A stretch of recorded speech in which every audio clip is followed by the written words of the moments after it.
I love this part. I mean, I love God's word. It is so rich. We're in the Psalms, and we're in 91, and it's like, oh my goodness, I could spend 3-4 weeks in here. And so we're going to just barely get to scratch the surface, but it is so good. Now, I do want to tell you a little story. The other day, a couple weeks back, my wife was backing out of the garage. We have to drive separately. I come here a little bit early. She goes and gets my mom, who lives in Baytown, and picks her up and brings her to church. So that's a whole blessing. But she's backing out, and she hears this little kitten crying. And so she looks over, and she sees it curled up under our neighbor's car, and she decided to check on it. And from its disheveled appearance, it was obvious that this little kitten had been left, maybe just dropped off. I don't know how he made his way, but he was alone. He was outside, been there for quite some time, his hair all matted. You know, our cul-de-sac, it isn't the safest place for stray cats. We have traffic, and then we have a couple of these territorial neighborhood cats, one of which I call Demon. We have a couple indoor cats, but they do go out in our backyard, and it is Demon. Yeah. You know, that little kitten was in a vulnerable situation. It was in danger, really. And my wife, Angela, she loves cats. She loves them. We have 2, and if she had her way, we'd have a dozen. I've kept her at bay to some extent. Her love actually kicked in that moment. She was able to go out there and coax that cat. The little kitten, it came out, and she brought it into the house. She gave it food and water, and she went out into our garage and grabbed one of the little cardboard boxes, and made a little cozy bed with a blanket in there. And that kitten, I mean, it was hungry. It ate, went straight to the food, got some water, and then it curled up in that little box in the corner with the blanket and fell fast asleep.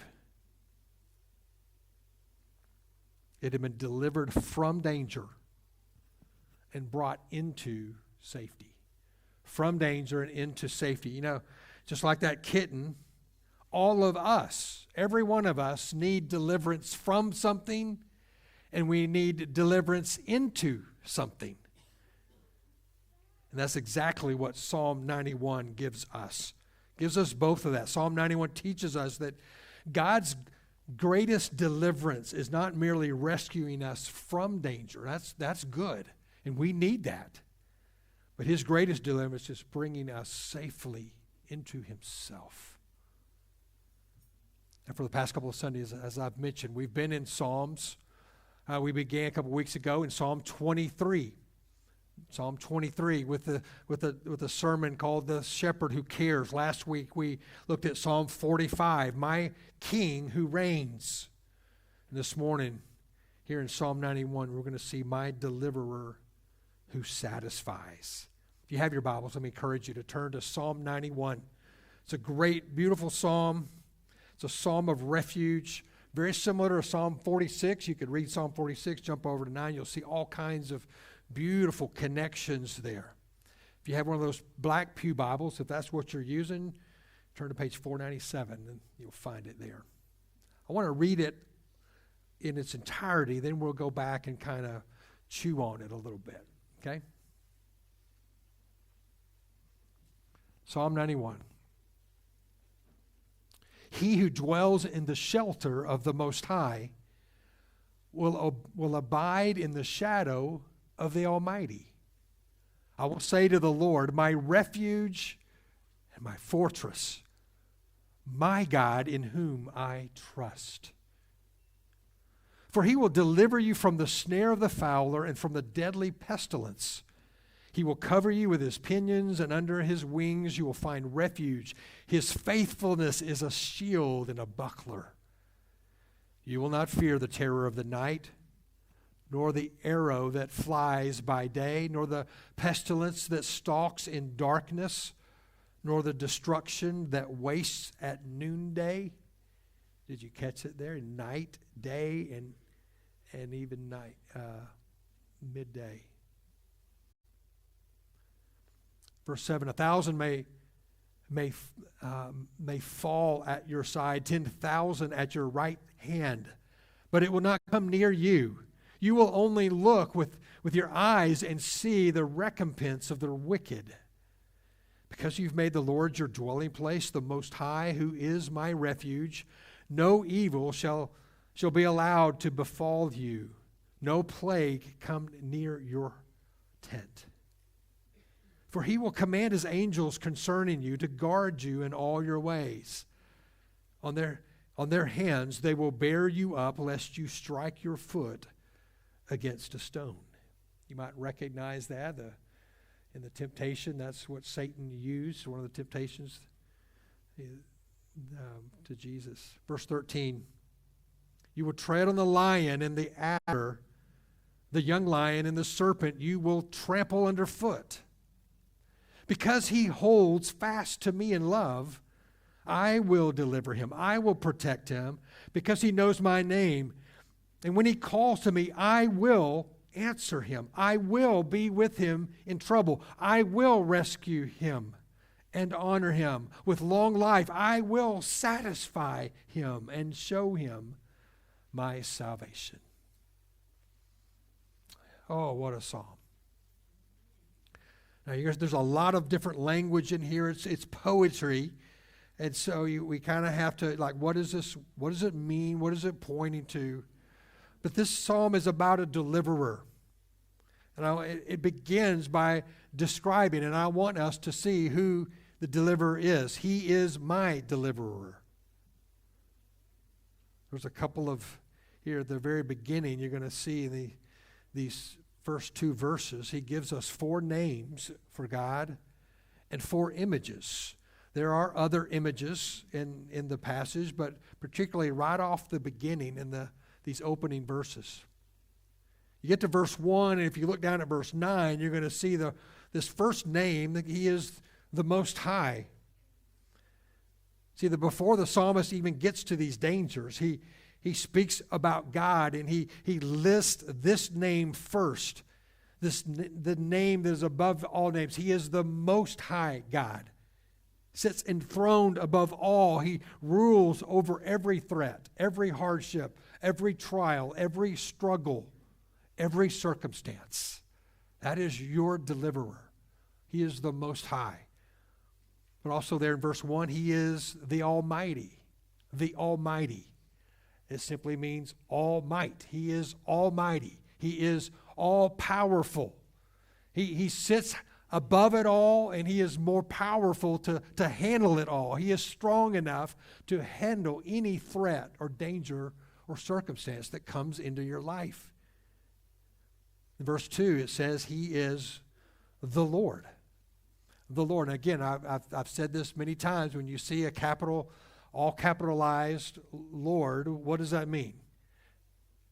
Yahweh. That's right. It's Yahweh. It's the Hebrew name Yahweh. It's the name that God revealed to Moses there at the burning bush. It is this covenant-keeping, promise-keeping, relational God who is different than any other God, the self-existent one who is personally for you. He walks with you. He is the Most High. He sits above it all. He is all powerful, and he has committed himself to you, to his people.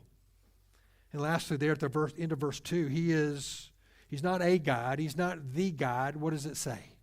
He is my God. He is your God. He is my God. Now it gets very, very personal. The protection of Psalm 91 isn't just this theological thing. No, it's not that. It's very personal, very intimate.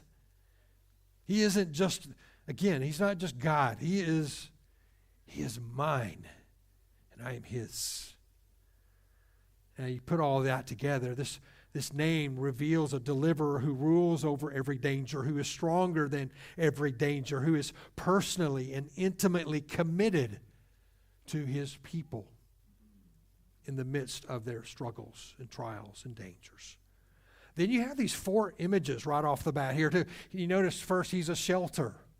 This is a place of hiding. Sometimes you'll see it, a hiding place. This is a place you go into and you're protected from danger. They can't see you. He's also a shadow. This is like the shade of a tree. Imagine being out in a desert, a very arid place, and the sun is beating down, and you find this place of a shade. It's casting this shadow. You go under it, and you have protection from the sun, the heat coming down. That's what our God is. This is what our deliverer is. He's like a shade. But that's not it. He's also a refuge. This place of deliverance, a place where we run to when trouble comes. And it speaks kind of specifically about like a flood that's rising, and you run to this refuge that's usually on a high place, and you find protection there. The storms cannot get to you. And then the last one is fortress. It's a little different than the refuge. This fortress it's a place of protection, not from a storm or from the flood. This is protection from the enemy. They come, and it has some offensive abilities. You know, they're up on the top. They're able to shoot arrows down, and it has a strong gate, and it can't be penetrated very, very easily. That's our God. He is all of those things. Now, even just think about the progression. He's the shelter that hides me, a shadow that covers me and refreshes me. He is the refuge that receives me. He is a fortress that fights for me. That is your God. That is my deliverer. That is your deliverer. That is who he is. 4 images, 4 names, 1 deliverer. And every one of them belongs to the one, as he said, who trusts in him. My God, in whom I trust. But those names are beautiful. The images are comforting, but they raise some obvious questions. What exactly do we need deliverance from? Why do we need a shelter? Why do we need a refuge and a fortress? What does he deliver us from and through? I want us to look at it, and the psalm will address that. It answers those questions. It describes many of the dangers that we face, that you and I face. Now, they're poetry. You read these and you think, man, what in the world? And back in that day, they would read this, they would know exactly what it meant. Now, I think today what we need to do is like, okay, this is what this word is, and this is what the danger is, but this is kind of what that is for us today, and I want to help you maybe see that. Sometimes I think it's easier even to categorize these various dangers and difficulties. First, there's these hidden and internal threats. Verse 3 speaks of the snare of the fowler. Now, at first, I was like, what in the world? Well, I don't even know what a fowler is. Then I saw this joke. Why did Noah have to discipline the chickens in the ark? Well, they had some foul language, and anyway, foul. That's what. So the fowler, the snare of the fowler. So this is a bird trapper, right? I don't know what this looks. I've seen it. You know, where you put some food, and it's got this little cage. The bird goes in there and gets the food. You can't really see it, right? The bird can't see it. It's hidden. But before he knows it, boom, he goes in there to eat. Maybe it's a little trap door or something, and the cage falls, and you got him. And you think, well, what in the world? This hidden threat. Again, it doesn't look dangerous until it's too late. Friends, isn't sin like that? It arrives disguised as an opportunity, as a shortcut, a harmless compromise, a concern that we need to just kind of talk about the other person about. And then before you know it, it falls and it's got you in its snare. Verse 5 speaks of the terror of the night. These are those fears that keep us awake. the anxieties, the worries that creep into our mind after everyone else has gone to bed, the burdens that we carry in silence that just do not get away out of our head. Many of you have been there. Maybe you're there today. I think where it really hits is like with family, when you're concerned about your family, where things are. You just wake up in the night and it's like, oh, your kids. Maybe it's just a struggle or financial situation or a strain in your marriage, and it just wears you down. You wake up in the night. I'm not going to have you raise your hand, but I know exactly what that is. Maybe it's just all the things, all the plates that you're spinning, and you're just anxious and worried and weighed down. Their job, maybe it's uncertain. You've got a review coming up and things aren't looking good. Worry will wake you up at night. Then there's the arrow that flies by day. Again, unlike this hidden trap, this attack, you can see it coming.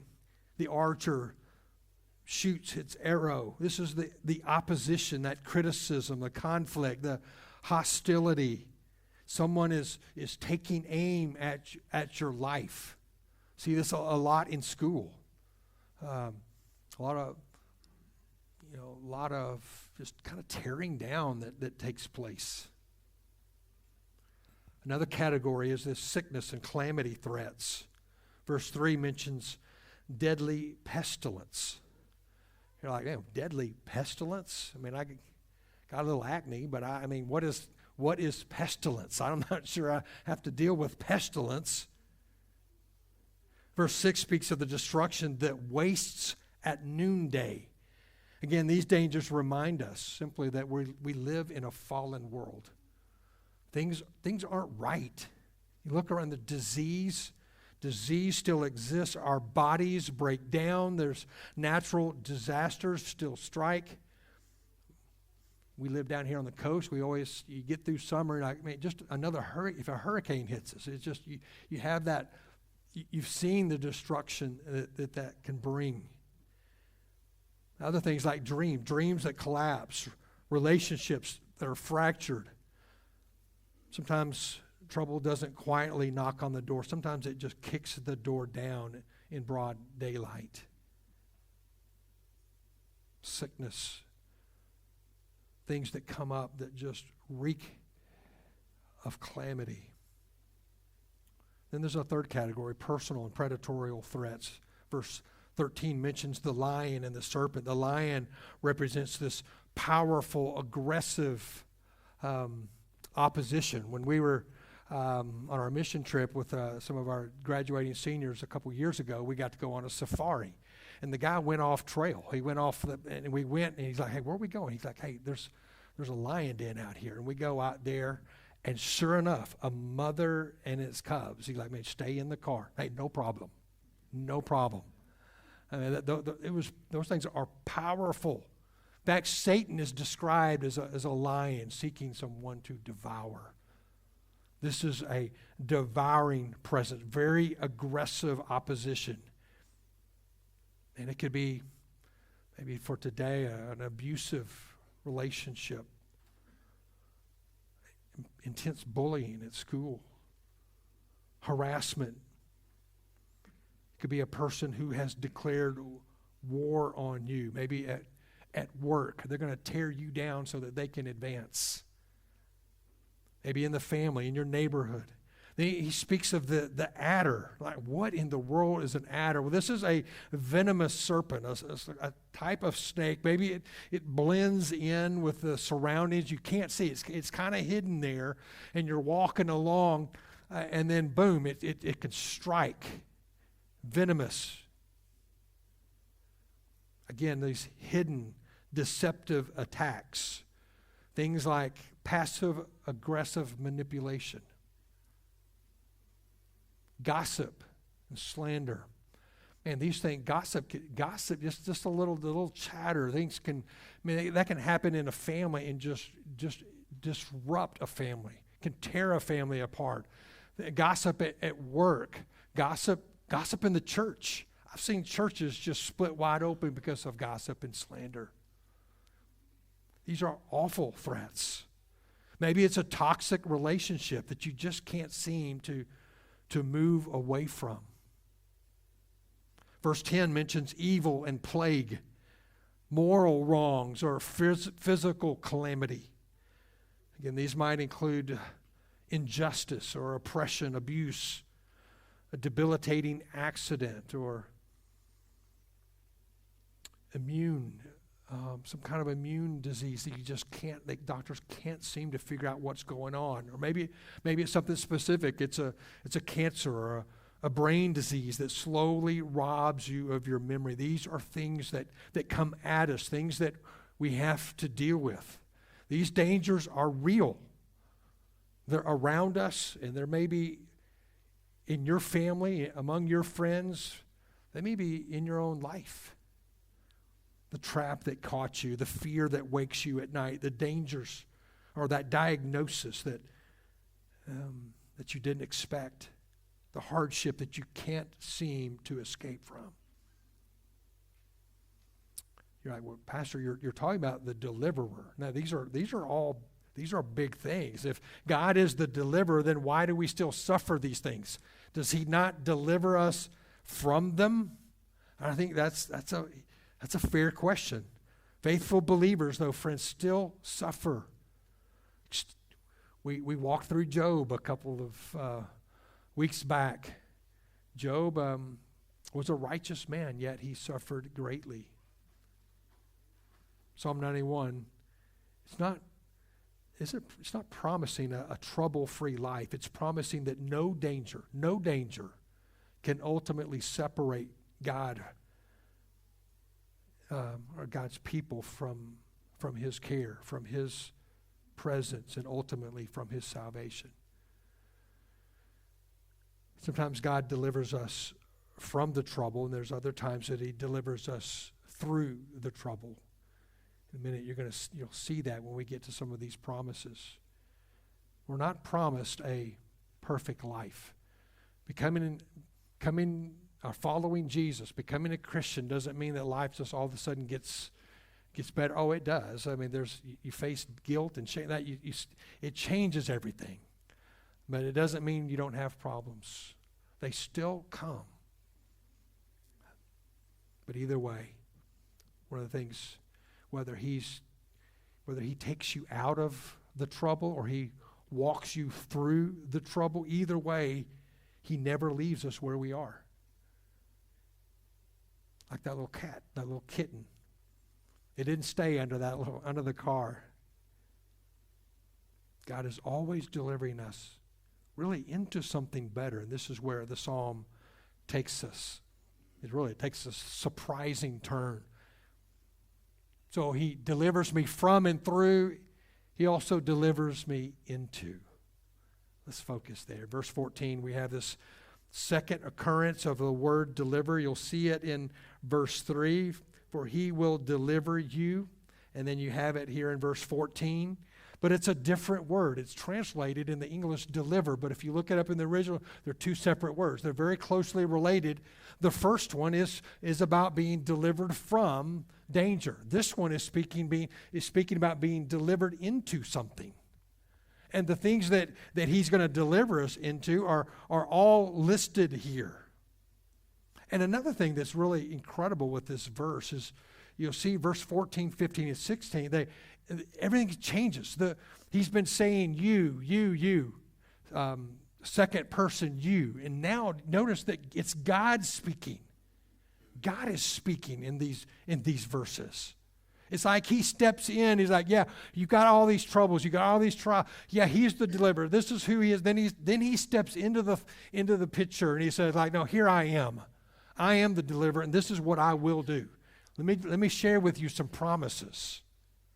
I love how this section begins. He says, because he holds fast to me, because this son or daughter of mine holds fast to me.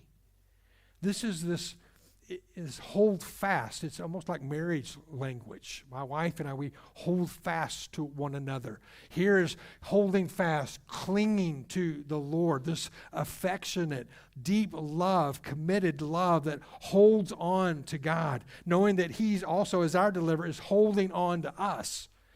And then he gives us these 8 beautiful, beautiful promises. Again, these promises aren't for the casually curious. These are for those who are his, who are clinging to him in love. They are for those who have set their affection and devotion upon God. Look what God says. Now, sometimes he leaves out the I will. It's just implied, but there's 8 of them here. God says, I will deliver him. I will protect him. The ESV says, there's other versions, I think it's a little tighter. I think he says, I will set him on high. I will exalt him. I'm going to lift him up. Sometimes we need that. When my wife got that little cat, she went down there and she lifted that cat up into her arms. It almost has that, brought it into protection, lifted him high. He goes on, he says, I will answer him. I will be with him in trouble. I will rescue him. It's very similar to deliver. At the first I will. I think he's repeating. He's like, hey, if you didn't get it, then hear me again. I'm going to deliver you. I'm going to rescue you. I've got you.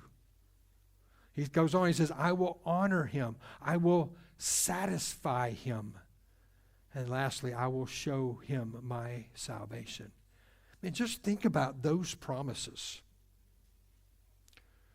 I mean, friend, when trouble comes, and I say when because it will, the difficulties, the challenges will come. And when you're in the middle of something like that, when you have a trial, you're not alone. And I would just encourage you to maybe go back to this psalm. Go to Psalm 91, go to 46, and just read them and hang out there and claim some of these promises. Hold to them. Hear God say, I will protect you. I will answer you. I will be with you. I will rescue you. And when the journey is over, when we get to the end, God's going to say, I'm going to honor you. I will satisfy you, and I will show you my salvation. I love that word, satisfy. I think it's really, it's coming to the climax of the psalm here. He doesn't say, hey, I will help you. He says, I will satisfy you. There's a difference there. Help, being helped is, that addresses the problem. Satisfaction fills the soul. The deepest promise, really, of Psalm 91 is not merely protection from danger. The deepest promise of this psalm is that God himself becomes enough. He's enough. The world promises satisfaction that it can never deliver. Success, it's good, but it's not going to satisfy.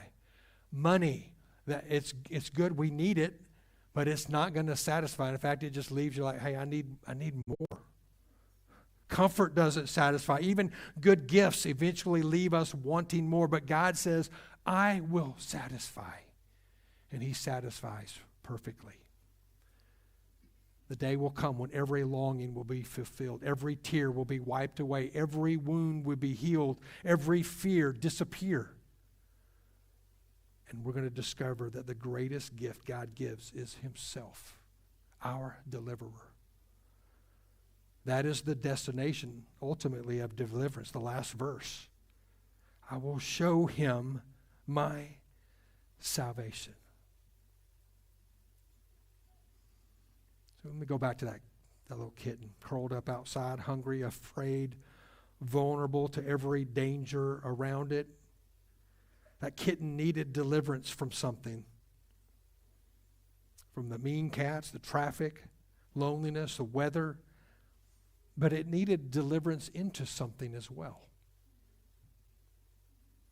It needed deliverance into a place of safety, into a place of provision, and into the care of someone that was stronger than it was. In many ways, friends, that's our story. That's your story. Sin left us exposed. Death stalked us. It was just around the corner. We couldn't save ourselves. There was nothing we could do. Sin had us trapped in its snare. But God sent his Son into our danger. Jesus entered our darkness. He faced the lion. He faced the serpent, and he crushed the head of that serpent at the cross. He endured the judgment that you and I deserved because of our willful rebellion against God. He died in our place. He rose again in victory, and now he offers us more than escape. He offers us deliverance into himself. He is our shelter. Jesus is our shadow. He is our refuge. He is our fortress. He is the Most High. He is seated on the throne. He is Yeshua, Jesus, the one who saves, delivers. The safest place in the universe is not a location. It is a relationship with Jesus Christ. This morning he says, come.